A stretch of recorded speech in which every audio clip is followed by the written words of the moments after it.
Abra a tua Bíblia no livro dos Salmos, Salmo de número 120. Hoje nós estamos iniciando uma nova série de mensagens que irá nos acompanhar até final de novembro. Ou seja, praticamente nossa programação do ano já acabou.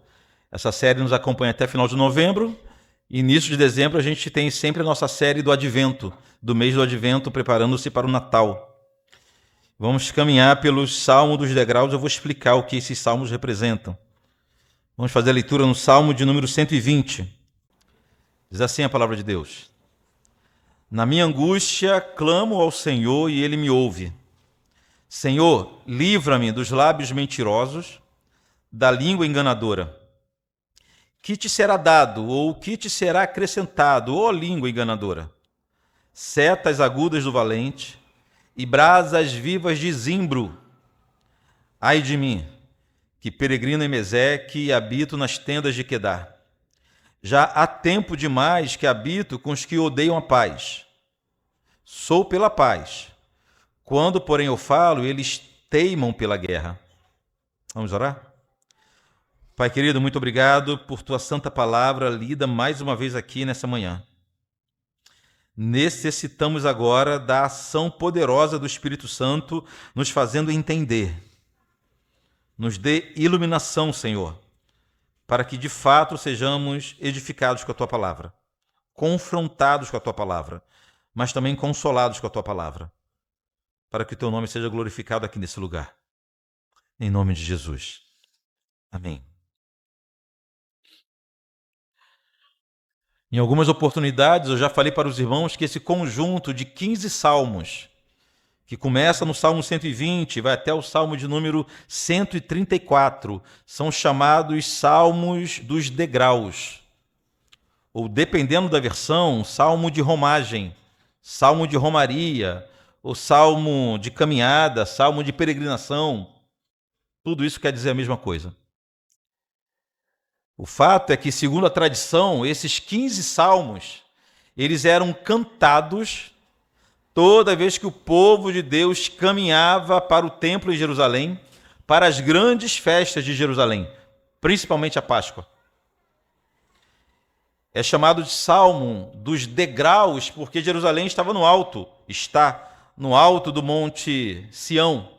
Então, à medida que eles paravam, a ideia é que aí eles faziam 15 paradas enquanto subiam o Monte Sião. Em cada parada, considerado um degrau, por exemplo, em cada parada eles cantavam um desses 15 salmos. Por isso que são os salmos da caminhada. São os salmos da peregrinação. O templo em Jerusalém tinha importância especial para o povo, porque a glória do Senhor era manifestada na terra somente onde? No templo ali em Jerusalém. Mas o templo de Jerusalém é um símbolo, é uma figura, é uma metáfora do templo celestial.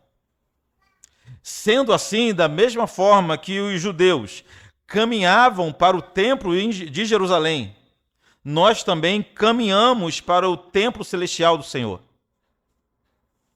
A caminhada dos judeus para o templo simboliza a nossa caminhada. A peregrinação de cada israelita simboliza a nossa peregrinação.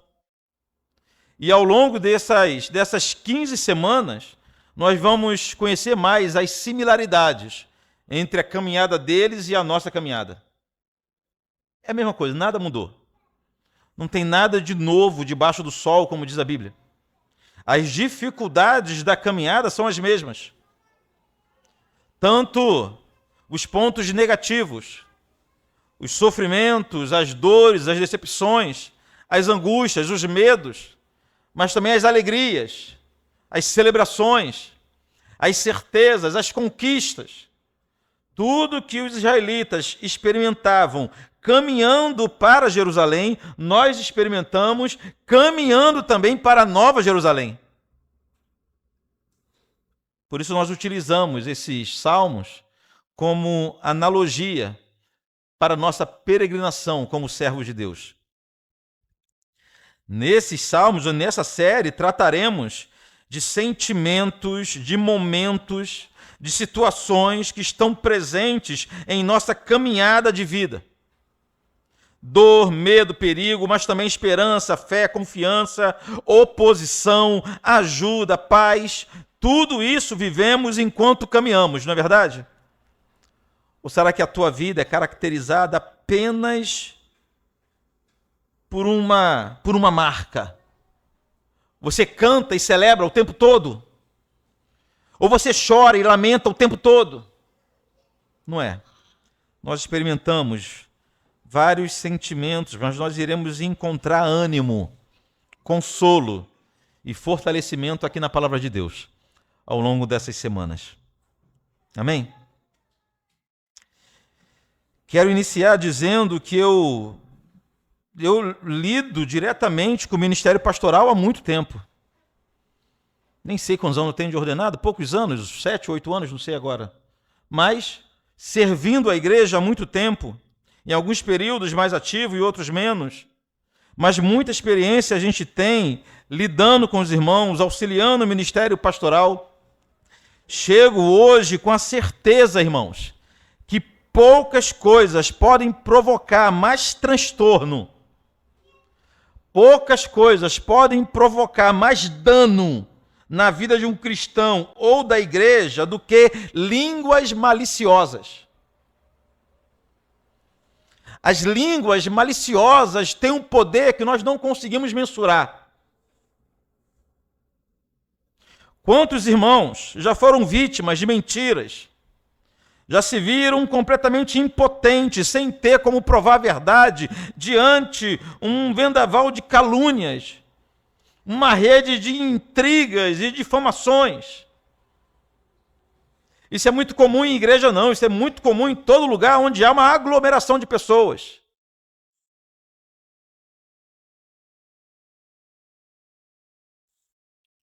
Gente que são extremamente entristecidas, magoadas, feridas. O pior, sem ter o que fazer, sem ter como resolver. Um sofrimento ao passo que sua má fama vai se espalhando pela comunidade. Isso é doloroso demais, terrível demais. Pois bem, era exatamente esse o problema do salmista, do autor do Salmo 120, que não sabemos quem foi. O salmista começa falando de sua aflição da seguinte forma, no versículo 1. Na minha angústia, clamo ao Senhor e Ele me ouve. Nessa simples frase, o salmista faz um resumo de sua experiência. Depois vamos falar da causa da angústia. Mas primeiramente ele diz que estava em angústia, irmãos. É importante a gente entender isso aqui. A palavra que foi traduzida por angústia, literalmente significa um lugar fechado e restrito. A palavra no hebraico que foi traduzida por angústia significa isso. Se sentir em um lugar fechado, em um lugar restrito, ou seja, a imagem é de um animal enjaulado, preso em grades, sem poder sair, sem poder voar. Era assim que o salmista se sentia. Ele estava numa posição de prisioneiro, em uma condição que ele não tinha, que não havia nada que ele pudesse fazer em seu favor. Isso, segundo ele, ou foi traduzido por angústia. Percebo que não é uma tristeza qualquer. Não é uma aflição pequena no coração. É a sensação de quem se vê incapaz de sair daquela situação que foi colocada. Em segundo lugar, ele diz que clamou ao Senhor. E por que o salmista clamou ao Senhor na angústia? Clamar, na Bíblia, é o mesmo que reconhecer sua total incapacidade. E é exatamente isso que está acontecendo aqui. O salmista reconhecia sua incapacidade, sua limitação para resolver problemas tão grandes. Por isso ele clamou. Clamar não é típico de pessoas altivas, soberbas. O clamor verdadeiro só sai dos lábios daquele que chegou ao ponto de reconhecer sua total incapacidade com o problema que está lidando. Em terceiro lugar, e finalizando essa frase, ele diz que o Senhor o ouve. O salmista termina a primeira frase com a segurança de que Deus não é como os deuses dos povos pagãos. O Senhor Deus, ele ouve, ele atende, e somente o servo de Deus pode ter essa segurança. Então, depois desse breve testemunho, o salmista passa a fornecer mais detalhes do que estava acontecendo em sua vida. Que angústia era essa? Como ele clamou ao Senhor? E como o Senhor respondeu? Isso ele responde no decorrer do Salmo. No verso 2, o salmista nos dá mais detalhes sobre a sua angústia em primeiro lugar. Na sua oração, ele orou assim: Senhor, livra-me dos lábios mentirosos, da língua enganadora. Aqui nesse ponto, queridos, o salmista deixa evidente, deixa claro que o que lhe causava angústia era o fato de ter pessoas falando mal dele, espalhando mentiras sobre ele. Não temos mais detalhes, não sabemos o que estava acontecendo, o que estavam falando do salmista, mas sabemos exatamente o que estavam fazendo contra a sua vida. Nós sabemos, conseguimos entender somente prestando atenção nessa pequena frase dele, de que contra a sua vida estavam levantando engano, acusação, calúnia, fofoca, mentira, difamação. O salmista era vítima do que hoje nós chamamos de assassinato de reputação. Daí a sua angústia.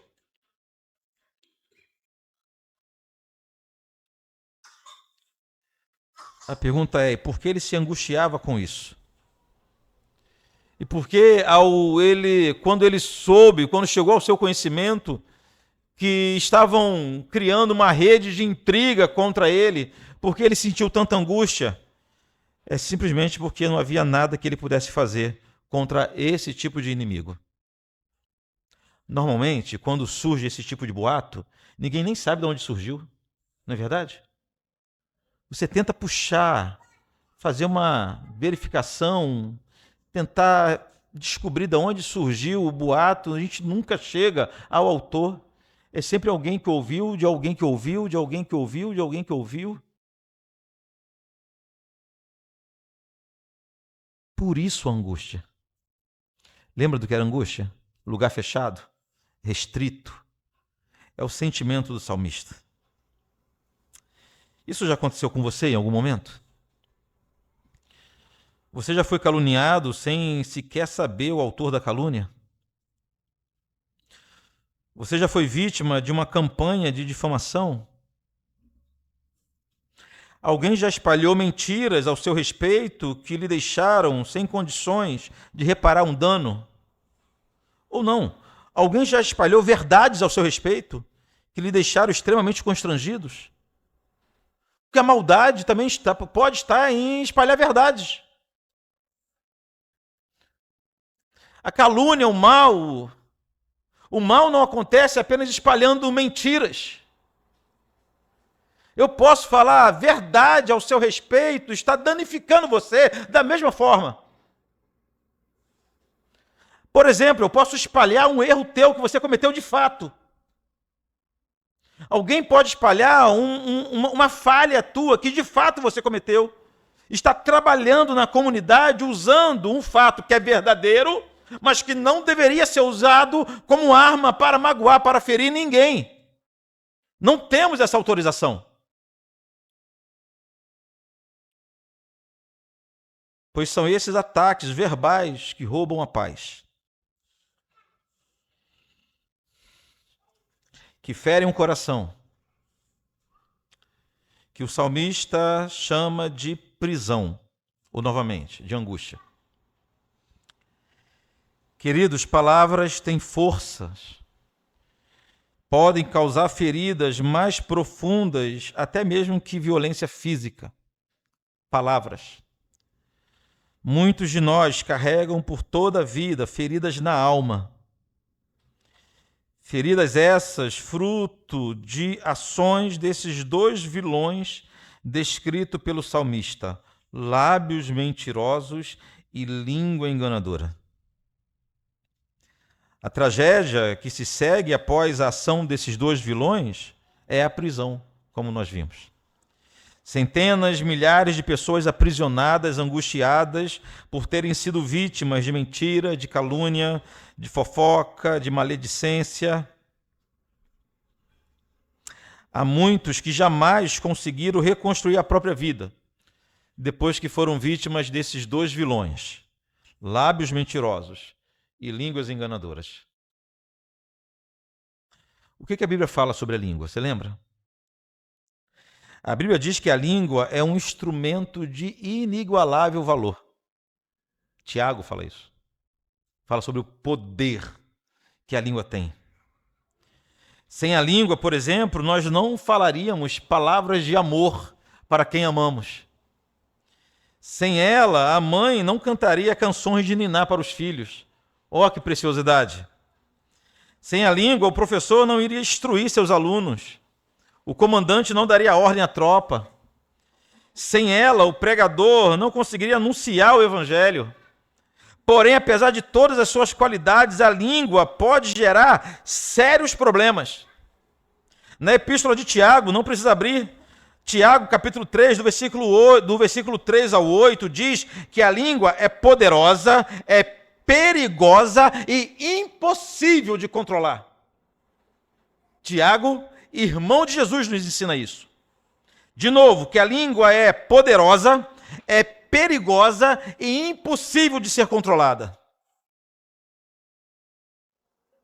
Mas voltando para o Salmo 120, vejamos agora como foi a oração do salmista, quando ele se viu envolto nesse tipo de problema, ferido por línguas maliciosas, ferido por línguas enganadoras. Como foi a sua oração? Aqui mesmo no versículo 2, Senhor, livra-me dos lábios mentirosos e da língua enganadora. Somente essa foi sua oração. No meio da angústia, o salmista só falou isso, ele só orou assim: Senhor, livra-me dos lábios mentirosos e da língua enganadora. Vejam que não era um tipo de oração eloquente, aquele tipo de oração que faz a terra tremer, nada disso. Não era um tipo de oração formada por palavras belas, bonitas, cheia de eloquência ou de erudição, não. E não há nada de errado nisso, irmãos. Mas, queridos, a gente observa que todo servo de Deus, quando estava nessa situação, passando um período de angústia, um período de tristeza profunda, não saíam belas orações de seus lábios. Tudo que o homem conseguia dizer era: Senhor, livra-me. Tem hora que nossas orações são aquelas típicas orações puritanas, palavras pensadas, lembramos de tudo, de todo mundo, consolidamos a nossa oração na palavra de Deus, e sai aquelas orações lindas. Os puritanos tinham o costume de escrever as orações. Há um livro, Vale da Visão, há um livro chamado Vale da Visão, que são orações de puritanos, uma coisa mais linda do que a outra, escritas por puritanos. Mas, queridos, há momento que nós não temos como escrever uma oração. No momento da angústia, no momento do sufoco, no momento da tristeza, no momento da prisão, no momento de falta de paz, a nossa oração é rápida, é simples, é curta. Senhor, livra-me. Mas vejam que essa simples oração é fruto de quem conhece a Deus. O salmista começa essa oração, apesar de muito curta, ele cita o nome próprio de Deus. Nós já aprendemos isso aqui. Nós já aprendemos isso aqui, que sempre que na Bíblia, na tua Bíblia, se você tiver uma boa versão da Bíblia, a palavra Senhor estiver toda em caixa alta, em letras maiúsculas, é porque no original é o quê? É Yahvé, é o nome santo de Deus. Aqui o salmista está invocando o nome pessoal, o nome santo de Deus. O salmista não está chamando o Senhor de forma genérica. Não, está chamando por Yahvé. Yahvé, livra-me.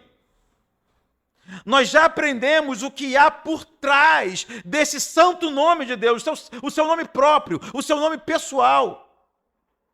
O nome do Senhor é carregado de majestade. O nome próprio do Senhor é carregado de glória.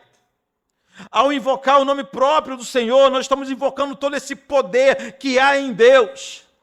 Queridos, então o clamor desse servo aflito era para que o Deus eterno, o Deus cheio de glória, aquele Deus que habita em luzes, em um trono inacessível, aquele Deus cheio de poder, aquele Deus que habita em um lugar cheio de santidade, o qual, segundo a Bíblia, nem os anjos que servem em sua presença podem olhar para a sua face. É esse Deus que o salmista tinha em mente quando ele clamou no momento da angústia. Então os irmãos vejam que é uma oração muito curta, mas extremamente poderosa. Vejamos agora como foi a resposta de Deus.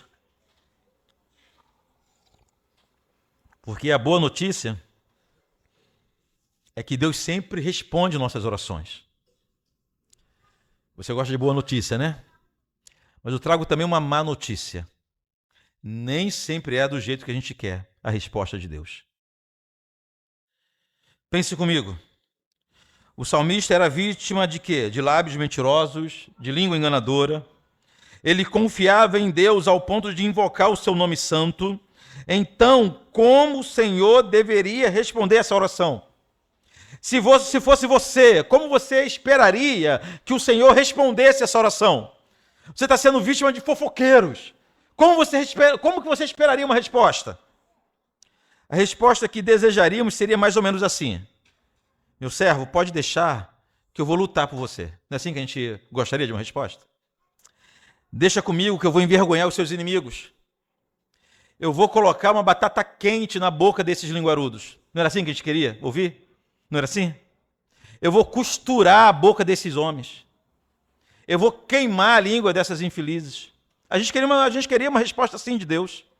É possível que o salmista também esperasse, mas não foi isso que Deus respondeu ao salmista. O Senhor não os livrou dos mentirosos e dos enganadores. O que o Senhor fez como resposta à sua oração foi mudar o seu coração. O Senhor não mudou em nada os adversários. O Senhor não trabalhou na vida dos opositores. O Senhor não trabalhou na vida dos inimigos. O Senhor trabalhou na vida do salmista, do servo, mudando o seu coração, mudando a sua compreensão, mudando a sua visão das coisas. E normalmente, oração serve para isso. A gente que adquiriu a ideia de que na oração o Senhor vai mudar as circunstâncias, vai mudar as outras pessoas, vai derrotar os inimigos, vai mudar a nossa história, mas na oração quem é mudado principalmente é o orador, é quem faz a oração. A vontade do Senhor já está estabelecida, não é assim? O que o Senhor decretou, isso acontecerá. Então, na oração, nós somos transformados, conformados à vontade de Deus. Foi exatamente isso que aconteceu. Nós só sabemos isso porque depois que o salmista expressou sua angústia, depois que ele fez sua oração e declarou que o Senhor o ouviu, ele passou a narrar uma mudança de vida nele próprio. Ele não falou, o Senhor me ouviu e esmagou os meus adversários. Ele não falou isso. Ele falou, o Senhor me ouviu. Aí, a partir de então, ele começa a narrar algo que a gente percebe que mudou no coração dele. Em primeiro lugar, ele passou a esperar, a aprender a esperar por justiça. Versículo 3. Que te será dado, ou que te será acrescentado, ó língua enganadora, setas agudas do valente e brasas vivas de zimbro. Na primeira leitura, a impressão que a gente tem é que essa é uma oração imprecatória e a expectativa do salmista era que isso acontecesse imediatamente. Mas não é isso. Nesse ponto, o salmista não mencionou uma ação de Deus no presente, mas ele aponta para o futuro em sua oração. Ele olha para o futuro, quando o Senhor se manifestará como justo juiz e eliminará definitivamente os lábios mentirosos e as línguas enganadoras. Veja, de novo, com atenção, versículo 3. Que te será dado. É a certeza de que não havia nada para acontecer agora, imediatamente. É a certeza que possivelmente no presente nada mudará. Mas o salmista agora com um novo coração, depois de um período de oração, ele consegue olhar para o futuro e pôr a sua esperança de que tudo vai mudar. Quando? No futuro. Quando o Senhor quiser. No verso 4, por exemplo, o salmista diz o que está preparado para o caluniador, para o fofoqueiro, para o maledicente, são as setas agudas do valente e as brasas vivas de zimbro. Vamos entender isso aqui? O zimbro, na antiguidade, era uma das melhores fontes de lenha, uma madeira, uma árvore, uma das melhores fontes de lenha, pois queimava mais lentamente. Então, o que nós temos aqui, irmãos, é uma profecia que diz que chegará o dia em que os lábios mentirosos, as línguas enganadoras, queimarão num fogo que não se apaga. Mas preste atenção, chegará o dia. Chegará o dia.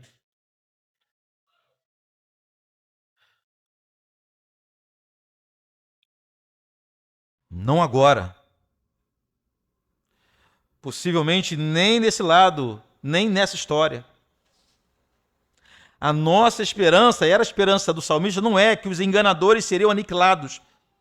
Os inimigos seriam envergonhados. Isso pode até acontecer, mas a esperança dele não era essa. Ele, agora com o coração transformado, fixa a sua esperança na eternidade. Quando lá sim, todas essas coisas mudarão. No futuro, queridos, quando o justo juiz se manifestar. Enquanto esse dia não chega, preste atenção, não temos autorização para vingança. Não temos autorização para vingança própria, para vingança pessoal. Não temos condição, não temos autorização para tratarmos de nossos adversários com a força de nossa própria mão. De forma nenhuma. Então, em primeiro lugar, o salmista mudou, o seu coração do salmista foi mudado, e ele passou a olhar para o futuro, para a eternidade. Agora, em segundo lugar, como resposta da oração, o salmista aprendeu a desejar a paz. Somente isso. Olha o versículo 5.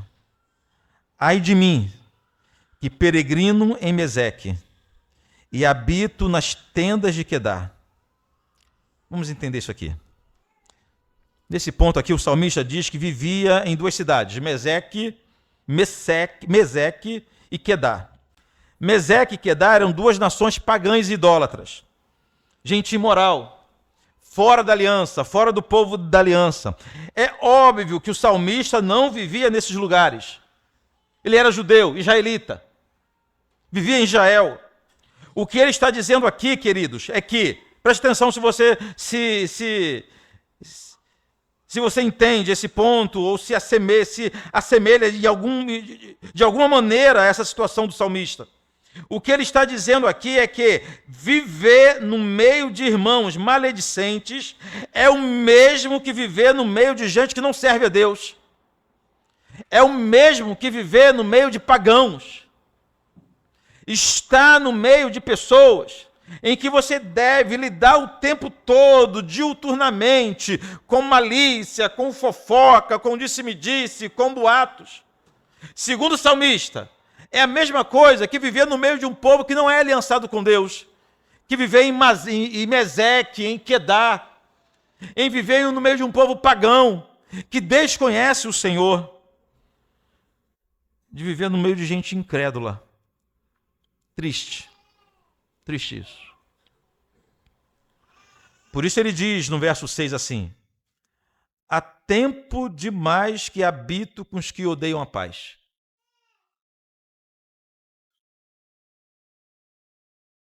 De novo, ele habitava onde? Em Israel. No meio de irmãos. Mas no meio de irmãos que tinham uma marca esquisita, estranha, de permitir que esse tipo de boato, de fofoca, de maledicência se espalhe com facilidade. Ele termina esse salmo demonstrando a forma de vida de um servo de Deus no meio de gente maliciosa. Como deve ser? Versículo 7. Sou pela paz. Quando, porém, eu falo, eles teimam pela guerra. Ou seja, o salmista aprendeu em sua oração a não pagar calúnia com calúnia, mentira com mentira, malícia com malícia, engano com engano. Ele persistia na paz, mesmo quando todos os outros queriam guerra. Ele não apenas se afastou de praticar maldade, mas tentava triunfar sobre a maldade com a paciente espera em Deus. É um desafio imenso. Não conseguimos mensurar qual era a dor desse homem, vivendo no meio de pessoas que só queria tumulto, que só queria guerra, que só queria briga. E ele persistindo em desejar paz, em lutar pela paz, em trabalhar pela paz. Ah, irmãos, que salmo é esse? Mas preste atenção, apesar desse salmo falar muito sobre mentira, o engano, a fofoca, o tema central do Salmo 120 não são esses. Não são esses. Apesar da mentira, do engano serem os causadores de angústia, o principal tema, o principal assunto do Salmo 120 não são esses. Esse salmo, na verdade, fala sobre o desejo intenso que um servo de Deus tem por paz. É desejo por paz. Veja se não faz muito sentido com a caminhada de um cristão.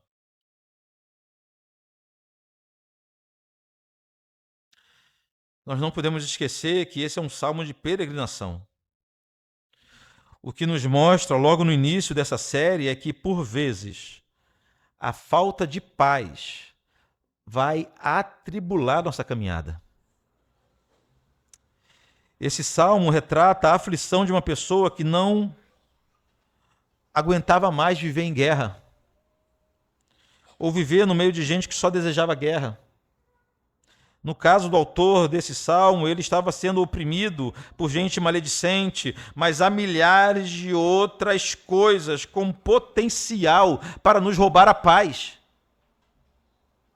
De repente não é a maledicência, você não tem sido vítima de algo como esse, mas você pode estar sendo vítima de outros ataques do inimigo que tem tentado, ou de vez em quando, até conseguido, arrancar de você o sossego, a capacidade de parar, de descansar em Deus, tirar de você a paz.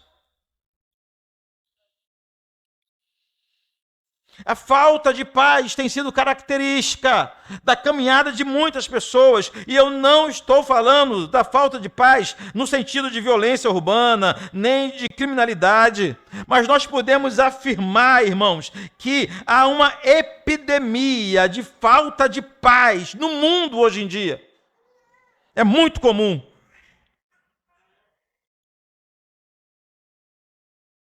A característica do homem moderno é uma pessoa que não consegue sossegar, parar, descansar. Aprendemos a viver agitados.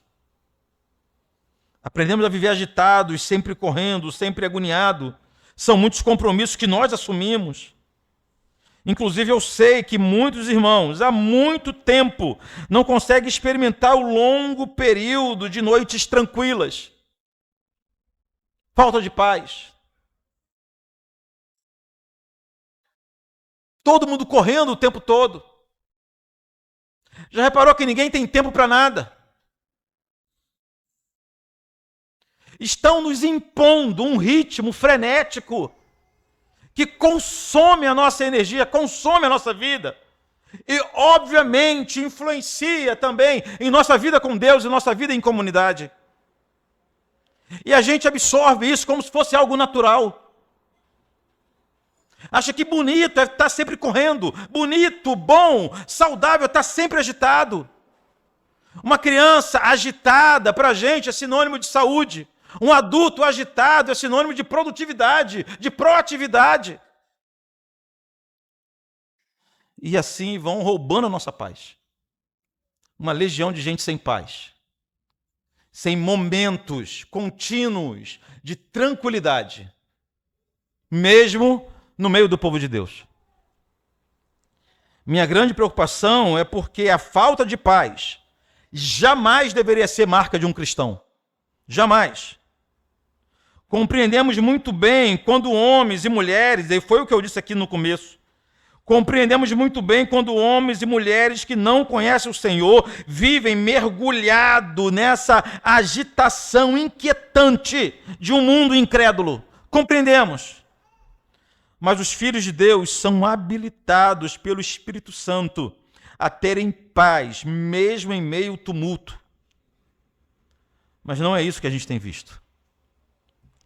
Para todos os lugares que olhamos, encontramos gente agitada, oprimida pelo tempo, perdendo a saúde correndo atrás de dinheiro, para depois perder o dinheiro tratando da saúde que perdeu correndo atrás do dinheiro. Nem sentido faz esse negócio.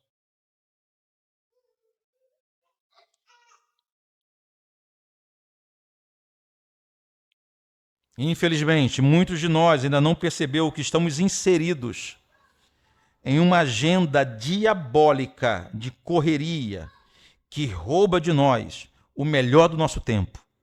Tempo que deveríamos dedicar ao Senhor e à igreja em santa paz.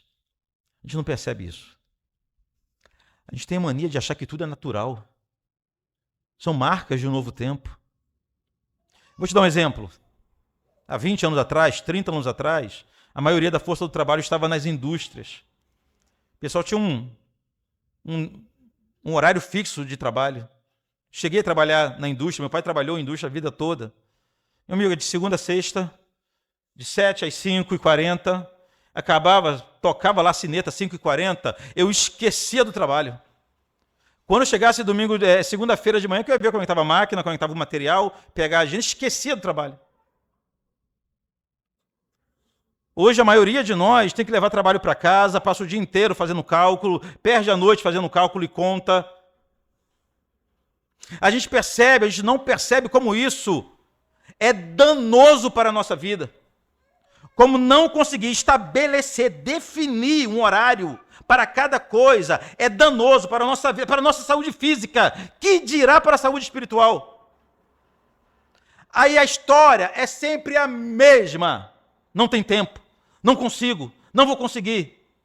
Não vou conseguir porque você não percebeu que você está inserido numa correria frenética, correndo atrás de algo, como se você pudesse garantir sozinho o seu futuro. Perdeu a paz, sem perceber. Você é escravo do seu tempo. Você é escravo da hora. Você é escravo do relógio. Não é mais você que define a sua agenda, é a tua agenda que te define.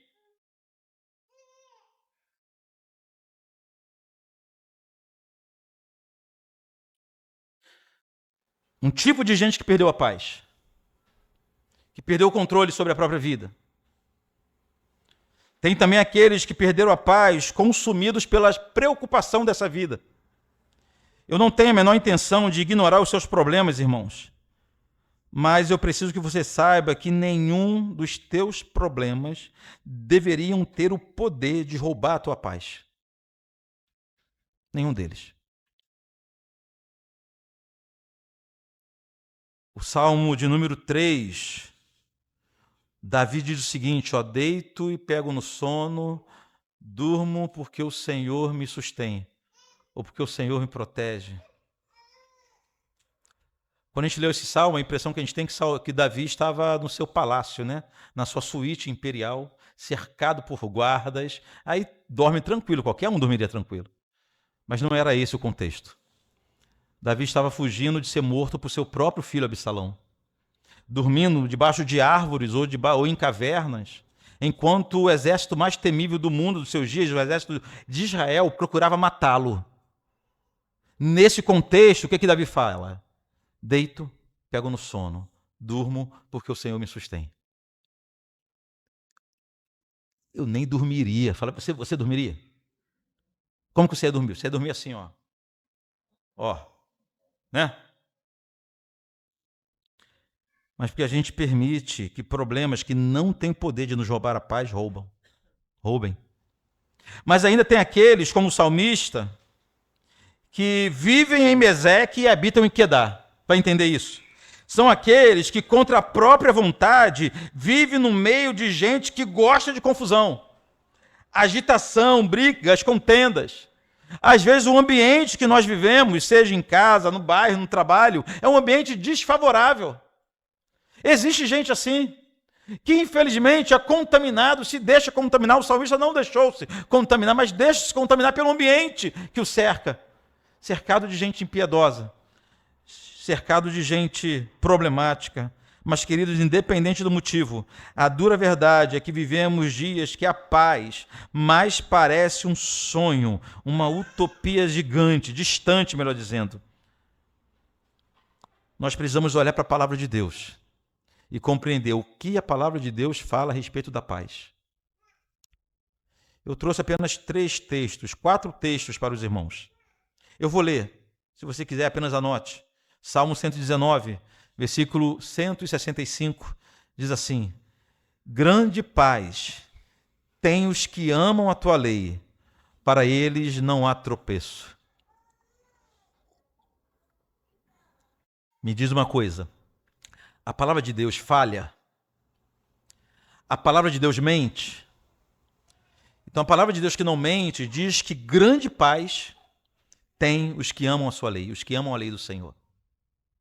Não é uma promessa, é uma constatação. Isaías 26, versículo 3.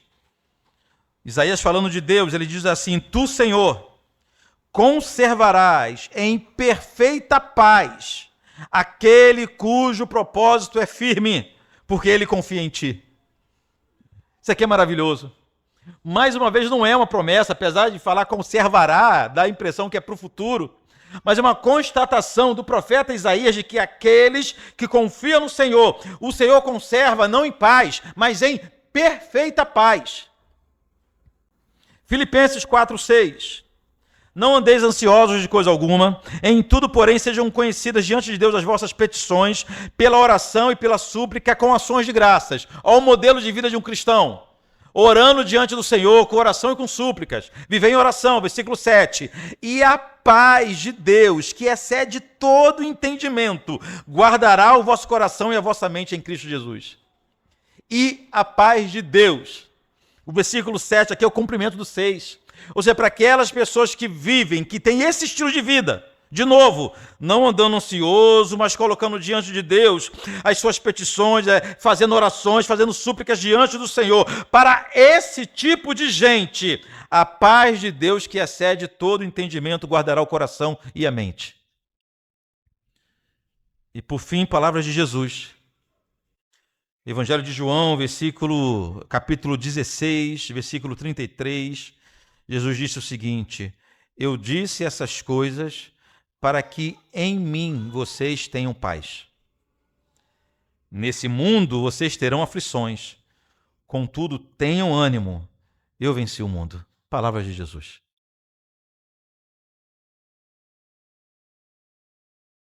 Há um mistério, não é um segredo, mas há um tesouro escondido nessas palavras de Jesus. Porque percebam que, mais uma vez, a promessa de Jesus não é que todos teriam paz. O que Jesus disse é o seguinte: em mim vocês terão paz. Em Cristo. Somente em Cristo. Eu preciso terminar. Você está pensando no almoço já? Ou aflita porque tem que ir para a cozinha ainda, ou porque vai perder R$500 hoje ali na La Dolce Vita. Eu preciso terminar com 4 aplicações. Primeiro, quando não há mais nada que você possa fazer, não faça nada. Entregue tuas vidas nas mãos daquele que pode todas as coisas. Se não há nada que possa ser feito. Se lembra da época de escola? Não sei se você era assim. Você, dia de prova, a prova estava lá, você sabia que não sabia a questão. E ficava lá esperando, sei lá, cair do céu, um anjo aparecer. Paz. Meus professores eram mais... Tinha outra psicologia educacional, né? Mas se não sabe, entrega a prova. E a gente tinha que entregar a prova. Se não tem o que fazer, se não há nada que você possa fazer, se fugiu do seu controle, se excede as suas forças, é óbvio que não tem nada que você fará, você não vai conseguir resolver. A ideia é descansar, é entregar o seu caso na mão daquele que tudo pode. Tira de nós o peso, a responsabilidade de tentar resolver todas as demandas, todas as questões da vida. Se você já percebeu que não pode, não tente mais. Entregue ao Senhor. Confie ao Senhor. Em segundo lugar, não espere soluções nesse mundo, pois aqui a guerra nunca acabará. Aguarde com grande expectativa o dia que a paz será sem fim. Essa é a nossa expectativa. Eu queria chegar hoje aqui, nessa manhã para vocês, e te dar um segredo para a paz. Um segredo para a tranquilidade. Uma receita para você não sentir mais aflições. Mas, queridos, aos olhos de muitos, uma espécie de contradição, de paradoxo, que o cristão é aquele que sente paz, mesmo em meio à guerra, ao tumulto. Então faz o seguinte, tire os seus olhos aqui desse mundo, fixe seus olhos na eternidade. Isso vai servir de fortalecimento para você e consolo. Você sabia que vai chegar um dia que nós não vamos ter que mais lutar para ter paz. A gente não vai ter que lutar contra ansiedade, inquietude. Nós não vamos ter que mais lutar contra a agitação, contra a agenda, contra o relógio.